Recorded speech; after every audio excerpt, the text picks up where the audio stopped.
Welcome to PEAC, Train Like a Girl, a podcast by girls in sport, for girls and coaches in sport. We're here to amplify your voice. It deserves to be heard. At PEAC, we continue to be a safe place for girls to hang out, learn, grow, and build community. We empower girls in sport and coaches with knowledge, resources, and support we think is necessary in today's athletic environments to thrive. Join us for bold conversations about the experience of girls in sport. Our discussions will make you laugh, cry, cheer, probably get a little frustrated, and hopefully rethink the future of girls in sport for generations to come. A little like a public service announcement here. We've gotten so much positive feedback on the podcast, and I can't tell you how much we appreciate that. And honestly, the easiest way for us to grow is for you to continue to share our episodes with female athletes and female coaches that you absolutely love. That really is the simplest thing. It's the only thing we'll ever ask of you. And Carson, I know that you were away this weekend doing a workshop, and I know you also got some positive feedback on the podcast while you were in your workshop. You want to fill us in there? Yeah, so Wildwoods Running did their hometown in Athens, Ohio. So Danielle and I got to go do a presentation there, and we love to set up the little goodie bags for all the guests, and in there is the podcast QR code. And so we had a number of people stopping us and talking about it and, you know, just encouraging them to share it even more. It was a fun way to get the word out there. Absolutely. So that was your second Wildwood event in like less than 2 weeks, right? Yeah, it was back-to-back weekends, which was Oh really my fun. Goodness. So did you need a little like recharge? Fill us in there. Yeah, a little bit. I think the Athens presentation we did an hour of sort of presenting and then an hour of activity-based content. And so it's a lot of energy and a lot of running around. So I was definitely a little bit pooped afterwards. But, I mean, that's one of the most fun parts of the job. So worth it. Absolutely. Yeah, it's interesting because I know that a lot of people can, and I know even in what you do for work, and certainly something I recognize in my line of work is that it's so easy to defer to somebody as either an introvert or an extrovert. Like that's like an easy category. But the reality is there's probably some of all of that in each of us, and really how we get recharged is the big piece of it. So even though my job is very public facing, like I need a lot of downtime to kind of get that energy back. Are you the same, or fill me in there? Yeah, I feel like Danielle and I are similar in terms of our outgoingness and our energy, and people really like comment on that and like that. And I think they think we can do that all the time. But you're totally right. It takes the breaks in between to be able to be that on and that talkative. I think you kind of nailed it. Yeah, absolutely. Yeah, it's very funny. So that's why labels don't feel ever really super comfortable for me. Actually, I think it's society's way of making life easy for them, because I think people or humans are way more complex than that. It's hard to put us all in a little box, right? Yeah. Yeah, absolutely. Well, I'm so excited to introduce you to our next guest, Diana. I actually know very little about Diana. I do know that she was a high-performing high school track athlete, went on to participate in track at the collegiate level, and now is still involved in coaching track at not at the high school she works at. We'll have to ask her that. I'm not sure if it's actually the same high school. So Diana, thank you for being on the pod. Thank you for having me. I'm so excited to be with you ladies today. Absolutely. Are you ready to get a little warmed up with us? For sure. Let's do it. Let's do it. Beat your mountains. Oh, well, considering I just came back from the mountains, this is a hard one because I love both so much. This is a hard one. I'll have to go with the beach. All right. Where did you just come from in the mountains? My husband and I just came from California. We were hiking on the John Muir Trail, so we were in the Sierra Mountains. Stunningly beautiful, I'm sure. Yes, very much so. Love that for you. Hurdles or open sprint? Oh, hurdles for sure. That's what I thought you were going to say. Pre-race song or silence? Silence. All right. Breakfast or dinner? Breakfast. Great. And what's your breakfast of choice? I like a good skillet with over easy eggs, and you break that oak and it just spreads all over everything. So something good like that. That sounds absolutely lovely. When can I come over? Not that I'm making it myself. Yeah, much better when you order it out, right? Yeah. When somebody else is making it and cleaning it. For sure. You and I are on the same page there. Well, thank you for taking a leap of faith, because we really don't know each other that well. So I would love for you to tell us your story of being a girl in sport. Sure. So as a kid, I was not athletic at all. I started ballet when I was very young. I really wasn't interested in it. After a while, it was kind of too boring for me. And then I transitioned to figure skating when I was about 5, and I did that up until a freshman in high school. And I was really into figure skating. I did the private lessons. But I wanted so badly to be on the dancing team, the ice dancing team. And I had tried out. I would see them practice before my classes. And I wasn't good enough to be a part of the team. I didn't make it past the tryouts. So, that was a little disheartening. And then from there, during that time frame when I was in middle school, I had tried out for the volleyball team, which I had literally taught myself how to play. Nobody in my family knew kind of the sport of volleyball. Nobody knew the rules. So I didn't even own a volleyball. I would use a soccer ball and crazily a basketball to teach myself how to play. And I would bump with those 2 equipment items off of the roof of our ranch house to myself. And I tried out both in 7th and 8th grade, and I didn't make the teams. And again, I was heartbroken. I tried out for the cheerleading team, both 7th and 8th grade teams, and I did not make the team. And in 7th grade, I remember going into like the summer of that. I really was just always in awe of my dad and his athleticism. He was really into softball and sports. And so I wanted to hang out with him so much that I wanted to learn how to play the sports like him. So we had a lot of great bonding time with that. And so I wanted to sign up for softball during that Park District time of the summertime.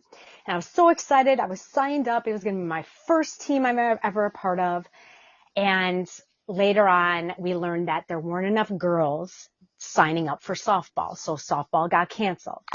So another thing that I really hoped to be a part of that just was not going my way. And so then 8th grade comes around, and I didn't make any of my sports teams I wanted to make. And then my PE teacher at the time said, "We need track runners." All right. Well, I knew it was a no-cut sport. Again, I was not athletic at all. And I'm like, you know what? I'm going to join this team. I want to be part of something. I want to be a part of a community, and let's just see what happens. And so from there, we would go to practices. He again said, "We need hurdlers." And I'm like, okay, let's try it. And I started hurdling. My first ever meets. I fell during my warm-ups. My mom couldn't believe I was hurdling. The classic statement from her is like, hurdles are for horses. And so, I joined a team and I did like the most, hardest event at the time. There was no pole vault or anything back then. And so it's just, it went from there. And then I loved it. And then we transitioned into high school. I went to Barrington High School. I moved at that time. So I was brand new in the high school. It was very overwhelming for me because I didn't know a single soul. And so tried out for volleyball. And thankfully I made the team. I finally made the team. I was so happy, and I had a great career in volleyball up until my senior year, where we won regionals that year. And I was just so thankful to be a part of that. And I did track and field during the spring, and I had the incredible coaches of Jody and Deb during that time. And they really helped form me. They allowed me to become a very goal-oriented person. Everything was about positive mindset. And I came in as a freshman, still learning the sport. And then something kind of clicked my sophomore year, and I was figuring out the 300 hurdles more, even though it was a love-hate relationship. And then junior year came around, and I had my eyes set on big goals, making it to state, breaking the school record, which I was able to do so both my senior year in the 300-meter hurdles. From there, I went on to running and actually playing volleyball at North Central College. I had amazing coaches there again, Marcy, Carrie, Mahesh, and then on the men's side, influenced by Granny and the late and great Al Carius. I played volleyball for my freshman year there until I decided just to focus on track and field all season. So I would train during the fall for track sophomore year until senior year. And it was just such an amazing experience. I have met my lifelong friends during that program. I met my husband throughout that program. And both the Barrington and North Central track and field programs inspired me to want to be a coach. So graduating college, I had actually gone back to coach with Jody and Deb at Barrington for a few years. I took some time away from that, and I actually was North Central College's first ever women's track and field and cross country graduate assistant coach. And that passion actually led me to a career change of going from business management to education. So I went back for my second master's degree at the time to become a teacher. And so I have been teaching and coaching now at the actually middle school level. So, and I love this level of coaching. I teach actually at a small parochial school. So I have my students are from kindergarten up until 8th grade.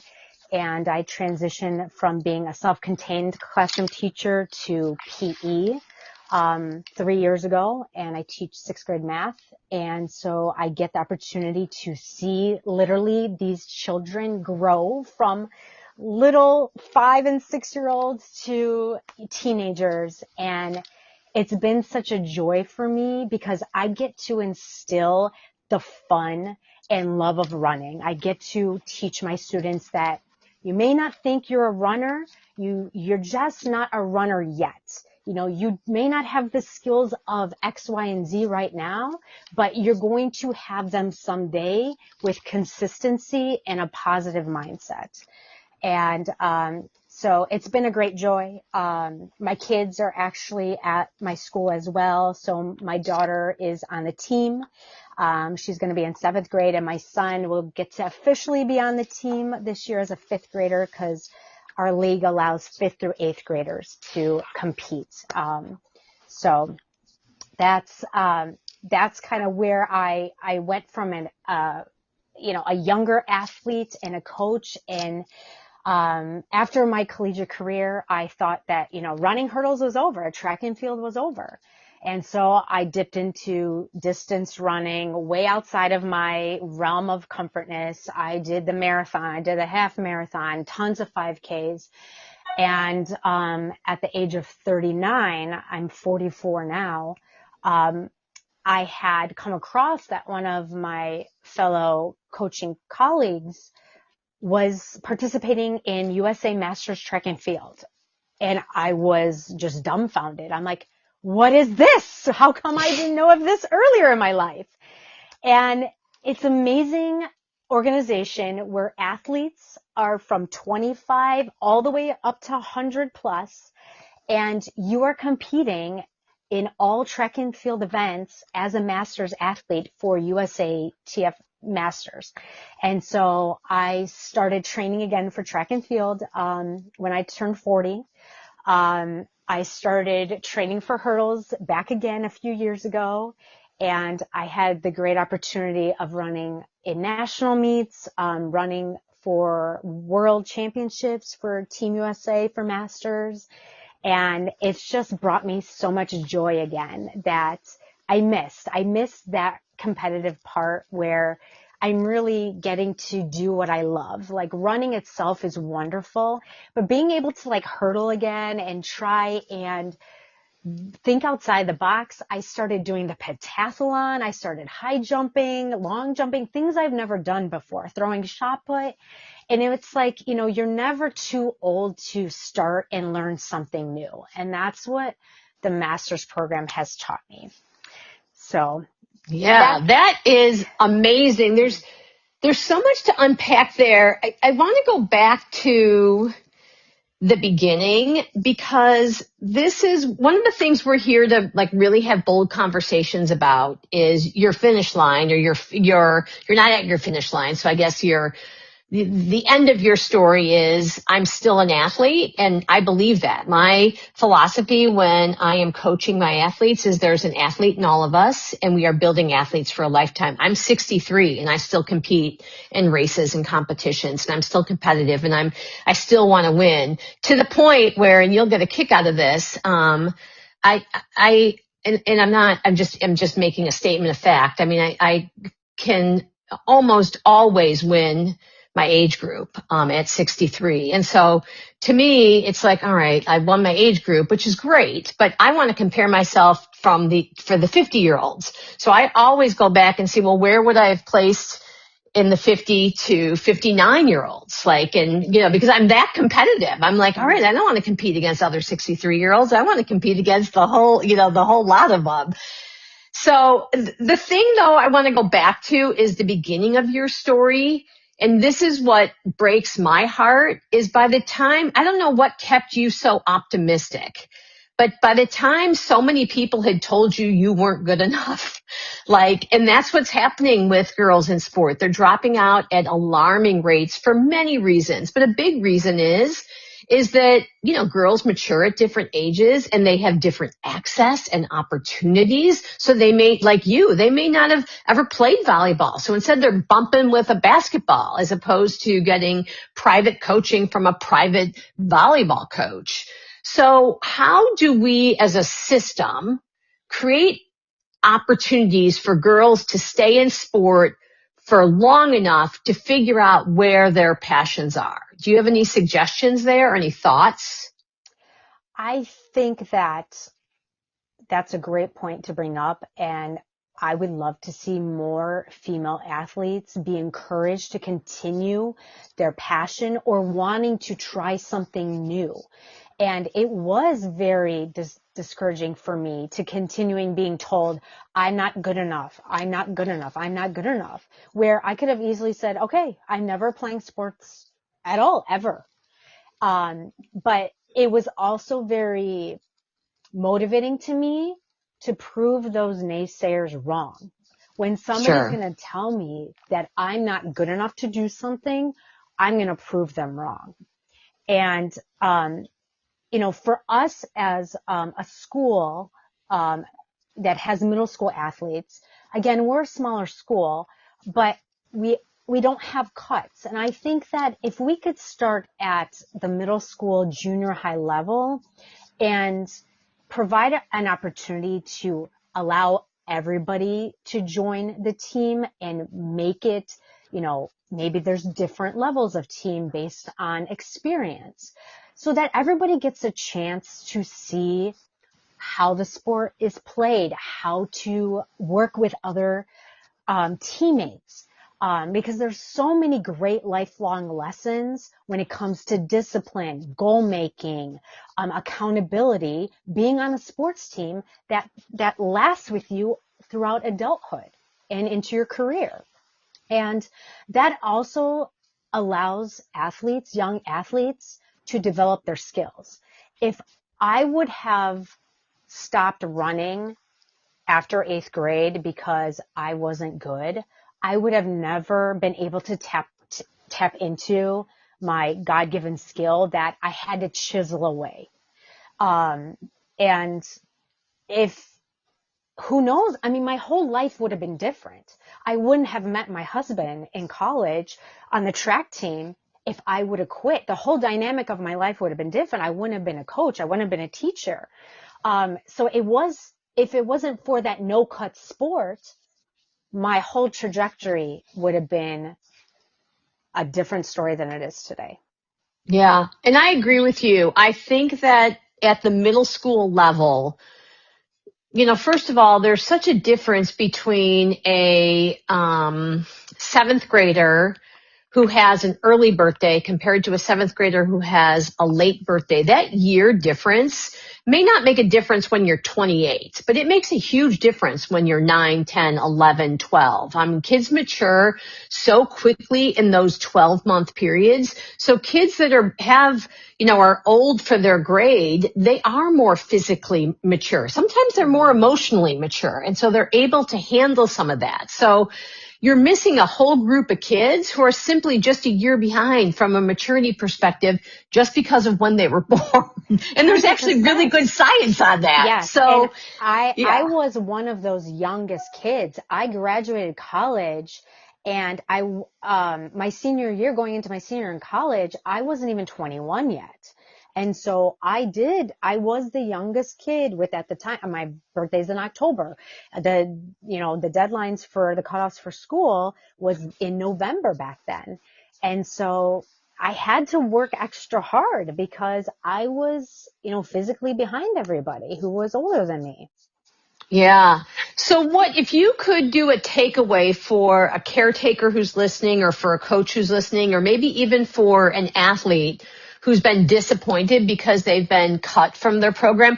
I'm lucky because I coach 2 non-con sports. So we get kids all the time who are coming over once they've been cut from the volleyball team, and once they've been cut from the flag football team, and once they've been cut from the soccer team. Then they come to our sports because we're no cut. So it's great for me. And I actually send emails to those coaches. I'm like, I'll take any kid you cut. Because there's a runner in all of us, that you just send them my way. They have a home here. So what we don't want is those kids to fall through the cracks. But so besides reaching out to coaches who are part of cut sports, do you have any other takeaways that could be really good advice? I think the best thing is to reflect and know that you are not valued. Your value doesn't define not making a sport. You have so many talents inside of you, whether you have found them or not. Just keep a positive mindset, keep moving forward, keep trying. If it's something that you really love to do, go after it. Yeah. Practice. Yeah, that's really good advice. What about for caretakers? What's advice for them? Be a great, strong support system for your athletes. I was very blessed with very supportive parents. My parents showed up to every single one of my sporting events, near or far, snowstorm or not. I was hurtling in a snowstorm in college in La Crosse, Wisconsin, and they came and they drove and they were there to support me. And my parents, they never pressured me. They never made me feel like I was a failure. They never made me feel like I had to accomplish X, Y, and Z. They were just there to support me in a positive manner. They were there to be my biggest cheerleaders. And sorry, this gets me a little emotional. Oh my gosh. Just being there for your athletes is what you need to do in a positive cheerleading way. Be their shoulder to cry on. Be their, just be there, really. Yeah. That's what we could do as adults for those athletes in our lives. There's so many athletes also who may not have that family dynamic, and maybe they need those coaches to be that support for them. And that will go such a long way for those children. Yeah, it's interesting because I noticed you didn't say, and all the things you said, be their biggest cheerleader, be their support, be a parent without pressure. Not one time did you say be their coach. No, you don't need to do that because they have their coaches, right? Yeah. What they don't need is another coach. Carson, what about you? Do you have any takeaways from from your caretakers and how they approached you from an athletic perspective, and tips that you could give a caretaker who's tuning in? I think maybe from kind of the other side of the coin, perhaps just if there are some parents listening, to give yourself some grace. I think similar to you, Diana, hearing you talk about your parents makes me want to cry as well. My mom and dad were the same way. Like, it didn't matter how I performed. Like, I knew they loved me and supported me. And I find nowadays when I'm working with coaches and parents, the kids that are struggling with the anxiety and the pressure, it's less and less that the parent or the coach is adding to that pressure and, yelling at them or making it feel like it's the end all be all. Like, that is not happening. It's often really supportive parents that just have an anxious kid, or a really supportive coach that's like, my athletes are still getting so worked up, like I don't know what to do. So I think, I've been talking to some parents recently just about this idea of like, you can do all the right things and say all the right things and try to be as, supportive as possible. And kids are still going to have that level of pressure and anxiety. Sometimes it's because you're so awesome. Like, that was my case, was my mom. Like, I wanted to impress my mom and make her so proud, not because I thought she'd be mad at me if I didn't, but because I knew she was so excited for me, and that meant a lot to me. So I think it's easy for parents to feel at fault if their kid is struggling with some of those, self-worth issues or confidence issues or pressure. And a lot of times it's not their fault. And so just knowing that the kids are facing pressures from inside themselves, from comparison to their teammates, from social media, like, there's a lot of factors at play. So I think in terms of advice to parents, just giving yourself some grace and leaning on those other resources of, someone else coming in and supporting your kid, so that it's not all on you to feel like you have to be mom, coach, therapist, friend, whatever it may be. So yeah, I think that is really great advice. Chauffeur, nutritionist, dietitian, doctor. I mean, should we continue? Exactly. Yeah. Like, you're doing your best, and sometimes the result of the kid, still dealing and struggling with that pressure is like not from you, I guess is the main point. Yeah. That's a good point. Carson, to piggyback off of what you were saying about comparison, comparison is a thief of joy. And so I find myself as a master athlete, the hardest part of being an athlete at my age is the comparison. My mind wants to and thinks that I can perform like I did in my 20s. Yeah. But my body says otherwise. And there's so many times I get really down on myself because I'm not hitting the performances I want to hit. And I have to stop and think. I'm like, I cannot compare myself to my former self. I was an athlete that I focused on sports that whole time with my academics. I'm a mom now. I have a full-time career. I'm a coach. I have other household duties. My body is older. And so if we remind these athletes, don't compare yourself to others as well. Everybody's on their own journey and at their own timeline. We always want these results immediately, and it's not going to happen. So if we could just stay patient and, stay focused on the goal. One of my favorite quotes is, you only see the obstacles when you lose sight of the goal. So you write that goal down, you create a vision board, you speak it into the universe, you manifest that, you visualize those goals, and you keep working forward, focusing on only yourself with your blinders, and you can and will accomplish that goal. Yeah, that's a really good point. Let's switch gears here a little bit, because talking about training as a girl, so strength training as a girl, which boy, and even mileage looks a little different. EAT is one of our acronyms, so energy, appetite, and timing, which is super important. So actually, let's start there. What is your history with fueling as an athlete? How does it shape how you talk to your athletes now? And is there any way did you make any mistakes when you were a young female athlete that you think you could have done differently or had more information on? A lot of questions there, but let's see if we can sift through them. Yeah, that's okay. I think there has been such an advancement in nutritional education that athletes have now that they didn't have before. I didn't know back then as a younger athlete the importance of protein in my nutrition. It's the building blocks of muscle. You know, muscle is the building blocks of our body. And being able to have that whole balance plate every day of, you know, healthy carbs, proteins, and hydration too. You know, there's so many wonderful just people out there with resources in this area. And I wish I had that information as, you know, even a collegiate athlete. We just didn't have that information back then.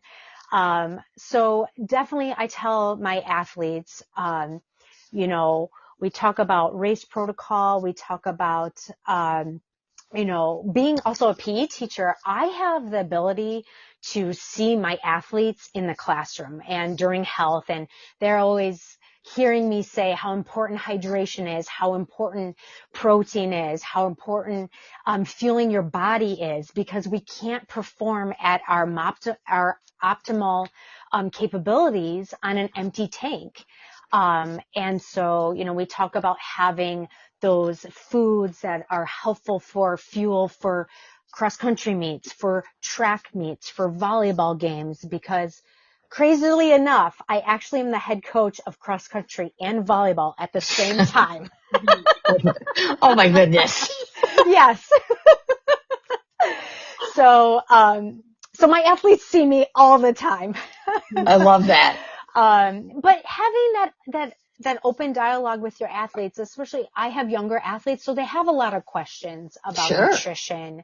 And, you know, I always try and steer them in a positive way. And, you know, no food should be forbidden, just to have a great relationship with what we're putting into our bodies.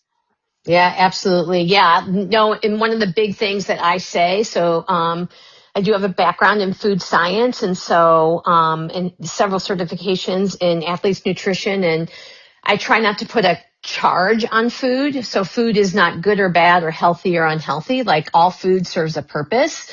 Mm-hmm. And one of the things that I like to say is a cheeseburger and French fries is like super satisfying and really fun and completely awesome, not probably something you want to eat before you run a 3-mile race on a Saturday morning, right? So just also understanding where it fits in. So the timing is like super important, and knowing that you need to be fueled for performance, which again is that carbohydrate piece, and then again fueling for recovery, which is that protein piece. And it's not complex by any stretch of the imagination, but you're exactly right. As a PE teacher and a health teacher, just giving even some basic guidelines, and then also understanding that access plays a huge role here also. Our kids on subsidized lunches, do they have access to food? So one of the things we do now is we keep a snack bin, at practice, because we don't know, first of all, we don't know what kids have access to, and we don't know how busy they are throughout the day, and have they eaten or not eaten. And kids are at school for much longer than you and I were ever at school for. Mm-hmm. So I think that's super important. Tell me, what is your favorite go-to pre-race snack? And then I want to ask Carson the same question. My go-to pre-race snack. I guess it depends what time my race is. If it's a race in the morning, I tend to have some butterflies in my stomach. I'm more quiet. I may not have such a great, not a great, meaning a big appetite at that time. Sure. So something like a whole food protein bar or a protein shake that I've experimented with before. I know that my body can easily digest it. Some dried fruits, or I'm really into, I did not know this existed, these like Mama Chia fruit pouches. They're not applesauce, but they're made with fruits and chia seeds, and that Yum. really hits the spot too.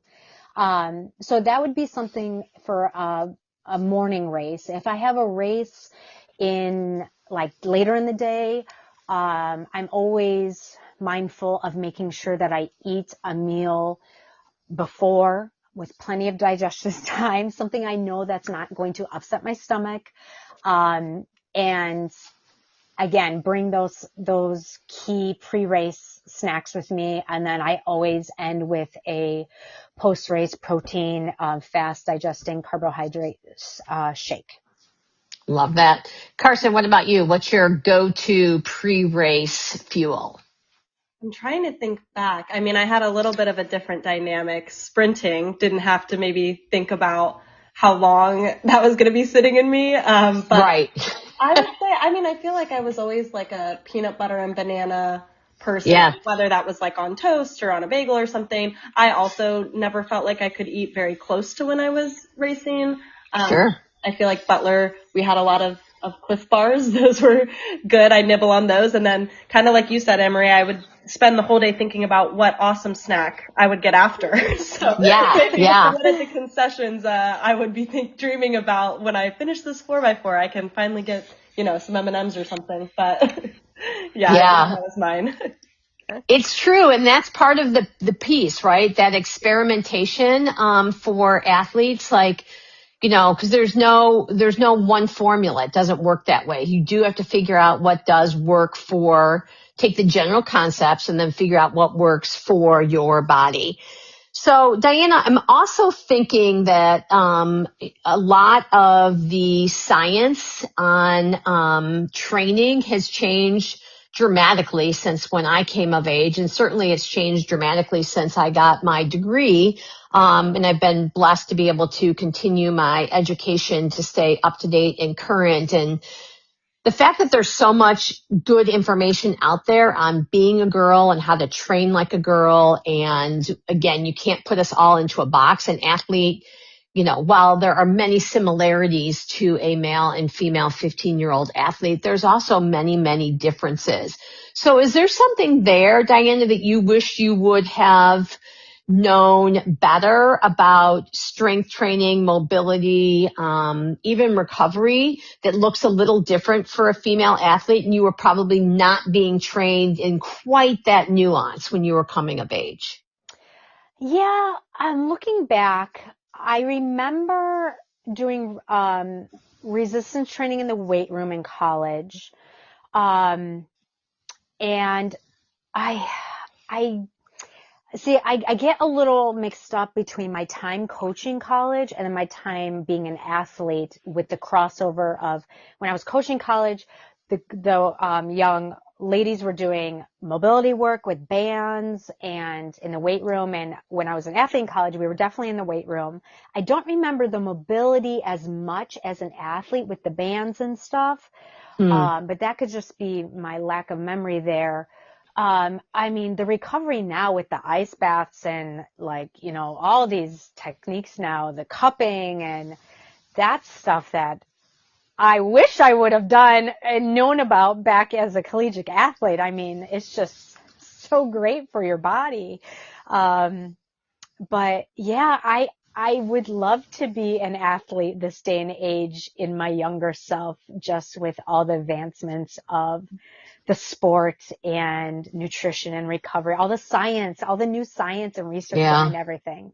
It would have been a completely game changer. And I think that's why we see all these amazing performances from these athletes, because they've come so far with just the advancement of the sport.